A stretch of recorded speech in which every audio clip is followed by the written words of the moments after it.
پنکی پیاری لڑکی تھی۔ وہ ساحل سمندر کے پاس ایک چھوٹی سی کالونی میں رہتی تھی۔ اس کی عمر 10 سال تھی۔ اس کا باپ ایک سرکاری ملازم تھا۔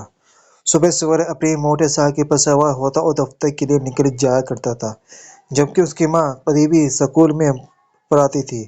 پنکی اپنے والدین کی اکلوتی بیٹی تھی۔ وہ اکثر ماں باپ کی غیر موجودگی میں کھیلنے اور نہانے کے لیے سمندر کے ساحل پر آ جاتی اور سمندر کی لہروں سے خوب لطف اندوز ہوتی۔ وہ ماں باپ کی واپسی سے پہلے ہی گھر پہنچ جاتی تھی، اس لیے ماں باپ کو پتہ ہی نہیں چلتا کہ پنکی ساحل سمندر پر کھیلنے جاتی تھی۔ یہ چوری چپکے کھیل کا سلسلہ بڑے عرصے سے جاری تھا۔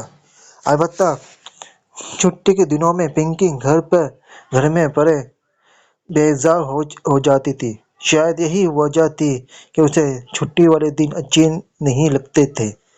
ایک دن اس نے اپنی ماں کو یہ کہتے سنا کہ پنکی کو اسکول میں داخلہ کرا دینا چاہیے۔ اس عمر میں بچے کی کئی کلاسیں پھلانگ چکے ہوتے ہیں، مگر اس کے باپ پرانے زمانے کا اور دق یا نوس طبیعت کا شخص تھا۔ اس نے صاف الفاظ میں منع کر دیا کہ ہمارے یہاں بیٹی کی اسکولوں میں پڑھنے نہیں جاتی۔ تم وقت نکال کر پنکی کو گھر کے کام کاج سکھایا کرو۔ اس کی ماں کا احتجاج کچھ کام نہیں آیا۔ پنکی کو اسکول بھی پسند نہیں تھا، کیونکہ وہاں جانے کے بعد اس کی تفریح بالکل ختم ہو کے رہ جاتی۔ اس نے اپنے ماں باپ کے فیصلے پر خوشی کا اظہار کیا اور کھیل کود میں خوب دل لگایا۔ پنکی کی زندگی میں فیصل کی آمد بڑی خوشگوار ثابت ہوئی۔ وہ 12 سال کا خاموش طبع لڑکا تھا۔ وہ اکثر ساحل پر بیٹھا ریت کے ساتھ کھیلتا ہوا دکھائی دیتا تھا، یا پھر کبھی کبھار اس کے ہاتھ میں ویڈیو گیم ہوتی جس کے بٹنوں پر اس کی انگلیاں تھرکتی رہتی تھیں۔ وہ کبھی کبھی سمندر کی لہروں میں کھیلتے ہوئے پنکی کا ساتھ دیتا تو پنکی کا مزہ دوبالا ہو جاتا۔ پنکی اس ویڈیو گیم سے اکثر چڑ جاتی تھی، کیونکہ گیم کھیلتے ہوئے اس کی طرف بالکل توجہ نہیں دیتا تھا۔ دوسرا وہ عجیب چیز گیمز کھیلتا تھا جس میں مار دھاڑ اور قتل و غارت والی گیمز نمایاں ہوتی تھیں۔ پنکی اس کے بارے میں صرف اتنا ہی جانتی تھی کہ وہ قریب والے فارم ہاؤس میں رہتا ہے، جہاں ایک بڑا نیلا تالاب موجود تھا۔ اس نے نہ تو اس کے ماں باپ کو دیکھا تھا اور نہ ہی ان کے بارے میں کچھ جانتی تھی۔ کھیل کود میں ایک ساتھی پا کر وہ بے حد خوش تھی، اس لیے بس اتنا ہی کافی تھا۔ دونوں کی چھٹی کے بعد پنکی جب ساحل پر پہنچی تو اسے فیصل کی ایک چٹائی پر بیٹھا دکھائی دیا۔ وہ ہاتھ میں کچھ لیے ہوئے تھا۔ پنکی اس کے قریب پہنچی تو اس نے پوچھا کہ کیا کھا رہے ہو؟ فیصل نے منہ بسوک کر کہا، یہ لڑکیوں کے کھانے والی چیز نہیں ہے۔ پنکی نے ہنس کر کہا کہ میں نے تم سے مانگی تھوڑی ہے، بس ویسے ہی پوچھا تھا۔ فیصل نے اپنی بند مٹھی کھول دکھائی تو اس میں ایک اسفنج کا سفید ٹکڑا دکھائی دیا۔ پنکی کو سمجھ نہیں آیا کہ بھلا اسفنج کھانے سے کیا مزہ ملتا ہوگا۔ خیر وہ اسے اسفنج کھاتا چھوڑ کر سمندر کے پانی کی طرف بڑھ گئی۔ وہ دھیمے آنے والی پانی لہروں سے کہنے لگی۔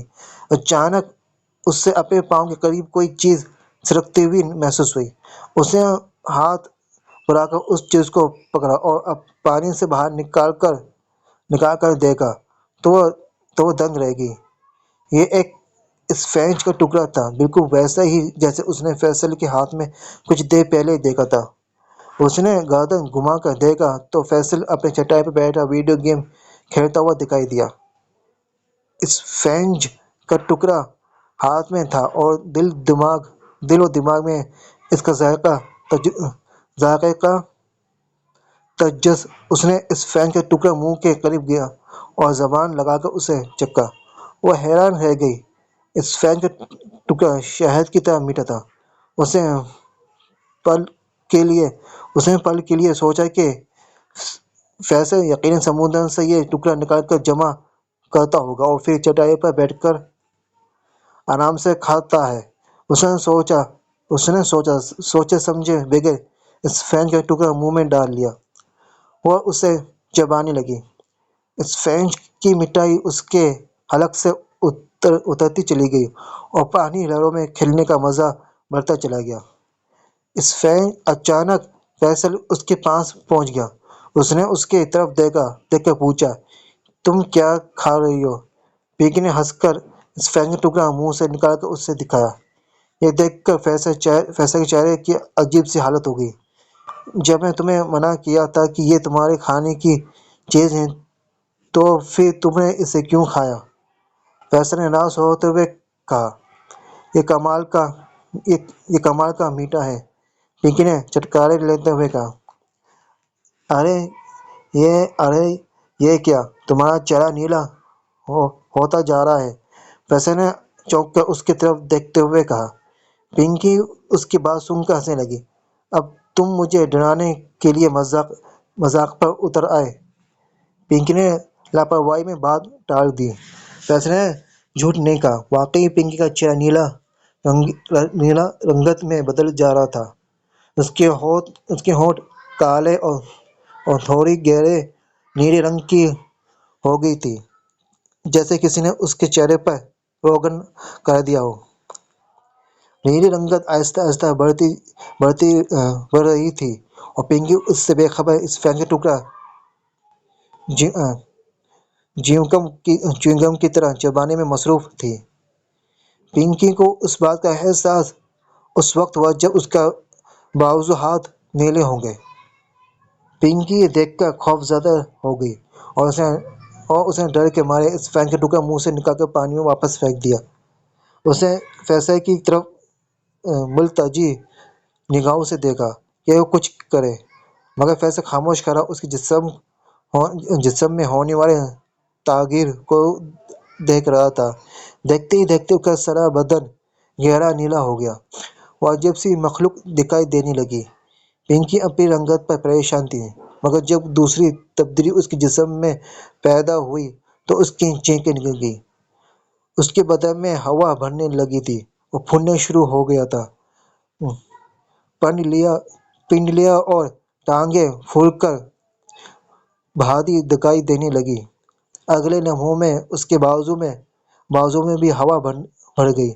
پنکی اب بری طرح سے رو رہی تھی، مگر فیصل کوئی مدد کرنے پر آمادہ دکھائی نہیں دیتا تھا، یا پھر شاید اسے معلوم نہیں تھا کہ اس کی کیا مدد کی جائے۔ ساحل سمندر اور پانی کی لہروں کے شور کے علاوہ کچھ نہیں تھا، نہ کوئی آدمی اور نہ ہی کوئی بچہ۔ وہ دونوں اس وقت اکیلے تھے۔ جب پنکی کے پیٹ میں ہوا بھرنے لگی تو وہ شاید تکلیف سے چیخنے چلانے لگی۔ پیٹ پھولتا چلا گیا اور کپا ہو گیا۔ اس کا لباس پھٹنے لگا اور فراق کے بٹن ٹوٹ کر زمین پر گر گئے۔ پنکی چیخ رہی تھی، مگر وہ خود میں بھرنے والی ہوا کو روک نہیں پا رہی تھی۔ یہ ہوا کہاں سے اس جسم میں آ رہی تھی، اس بارے میں کوئی نہیں جانتا تھا۔ 20 منٹ بعد پنکی پہلے جیسی بالکل نہیں رہی۔ اس کے اعضاء میں ہوا بھر چکی تھی اور بڑے غبارے کی مانند دکھائی دے رہی تھی۔ اس کی ٹانگیں چیر چکی تھیں اور پاؤں بڑے غبارے کے دائیں اور بائیں کناروں پر دکھائی دے رہے تھے۔ وہ اپنے قد سے 10 گنا بڑے غبارے نما گیند میں بدل چکی تھی۔ اس کے بازو اور ٹانگیں گیند کے حصے بن کر کم ہو چکی تھی۔ اگر کوئی اسے اس حالت میں دیکھتا تو یقیناً اسے انسان نہیں کوئی اور ہی مخلوق سمجھتا۔ ہوا بھرنے کا عمل رک نہیں رہا تھا، مگر اس کی رفتار میں کچھ کمی پیدا ہو گئی تھی۔ فیصل کچھ تو کرو، خدا کے لیے کچھ تو میری مدد کرو، پنکی کرا کر بولی۔ فیصل کے چہرے پر اب شیطانی مسکراہٹ دکھائی دے رہی تھی۔ اس نے ہلکے سے کہنے لگا اور بلند آواز میں بولا، تمہارا اب کوئی بھی مدد نہیں کر سکتا کیونکہ تم اچھی بچی نہیں ہو۔ تم تنہا سمندر میں کھیلنے آتی ہو اور اپنے والدین کو دھوکے میں رکھتی ہو۔ تم جیسی ناسمجھ لڑکیوں کے ساتھ ایسا ہی ہونا چاہیے۔ پنکی نے منت سماجت کی مگر فیصل نے کوئی توجہ نہیں دی۔ کچھ دیر بعد ہنستا ہوا بولا، آج تمہاری زندگی کا آخری دن ہے، اس لیے میں نہیں چاہتا کہ تم لا علمی میں ماری جاؤ۔ میں تمہیں بتا دیتا ہوں کہ وہ اسفنج میرا ہی تھا جسے تم نے کھایا۔ اسے میں نے ہی جان بوجھ کے تمہارے پاس پھینکا تھا تاکہ تم اسے پکڑ کر کھاؤ، اور پھر بالکل ویسا ہی ہوا جیسے میں نے سوچا تھا۔ یہ اسفنج ایک مخصوص کیمیکل میں بھیگا ہوا تھا جو حرارت ملنے پر بھاری مقدار میں ہوا پیدا کرتا ہے۔ اس سے کام کرنے کے جسم کے اندر موجود حرارت کافی ہوتی ہے۔ یہی وجہ ہے کہ تمہارا جسم پھول کر کپا ہو گیا ہے۔ ویسے تم شاید مذاق کر رہے ہو، براہ کرم ایسا مت کہو۔ میں تمہاری دوست ہوں اور تمہارے ساتھ اتنے دنوں سے کھیلتے آئی ہوں، کیا تم میرے ساتھ ایسا مذاق کرو گے؟ پنکی نے رو دینے والے لہجے میں کہا۔ ہوا کا دباؤ بڑھ رہا تھا، پنکی کے انگ میں ٹھیس اٹھ رہی تھی، وہ بری طرح کراری تھی۔ فیصل دہائی کے ساتھ ہنسا۔ میں مذاق نہیں کرتا، مجھے تو مذاق بالکل پسند نہیں۔ میں تو عملی لڑکا ہوں، جو میرے دماغ میں بس چاہتا ہے وہ کر گزارتا ہوں۔ آوارے پھرنے والی لڑکیوں کو غبارہ بنا کر پھوڑ دینا میرا من پسندیدہ مشغلہ ہے۔ اور یہ بھی سن لو کہ غبارہ بننے والی تم پہلی لڑکی نہیں ہو۔ تم سے پہلے بھی کئی لڑکیوں کو میں نے غبارہ بنا کر ان کے ساتھ خوب مزاق کیا اور پھر انہیں پھوڑ دیا۔ ہاں۔ فیصل نے ادھر ادھر کا جائزہ لیا۔ دور تک کوئی دکھائی نہیں دیتا تھا۔ وہ آگے بڑھا، اس نے غبارہ بنی پنکی کو دھکا دیا۔ پنکی لڑکتی ہوئی کئی قدم آگے چلی گئی۔ خوف و دہشت سے اس کا چہرہ پھٹا دکھائی دے رہا تھا۔ پنکی اب ایسی حالت میں نہیں تھی کہ کوئی مزاحمت کر پاتی ہو، بالکل مکمل طور پر فیصل کے رحم و کرم پر تھی۔ فیصل اسے لڑکھڑاتا ہوا اپنے گھر کی طرف چل دیا، اسے اپنی پانی والے تالاب کے پاس لے آیا۔ پنکی دہشت بھری نظروں سے یہ سب دیکھ رہی تھی، وہ کچھ بھی کرنے سے قاصر تھی۔ فیصل اسے کبھی ایک طرف لڑکھڑاتا اور کبھی دوسری طرف۔ وہ بالکل بچوں کی مانند غبارے سے کھیلتا رہا۔ یہ بڑا اذیت ناک وقت تھا۔ پنکی جسم میں ہوا پیدا ہونے کا عمل جاری تھا، اور اس کا حجم مزید بڑھ رہا تھا۔ اگر یہ عمل نہ رکا تو وہ یقیناً غبارے کی مانند پھٹ جاتی۔ موت اس کی نگاہوں کے سامنے نہ چڑھی تھی۔ کچھ دیر بعد فیصل کے من میں جانے کیا بات آئی کہ اس نے واٹر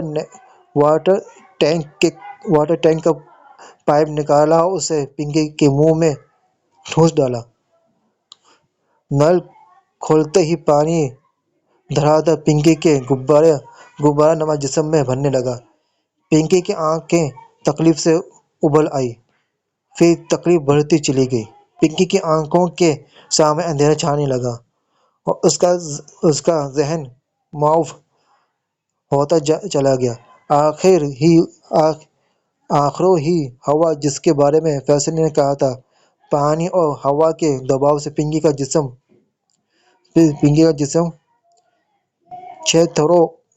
چھتروں میں بدل گیا۔ نیلا غبارہ پھٹ چکا تھا اور پنکی موت کے گھاٹ اتر چکی تھی۔ اس کے جسم کے چترے تالاب کے کناروں پر بکھرے پڑے تھے۔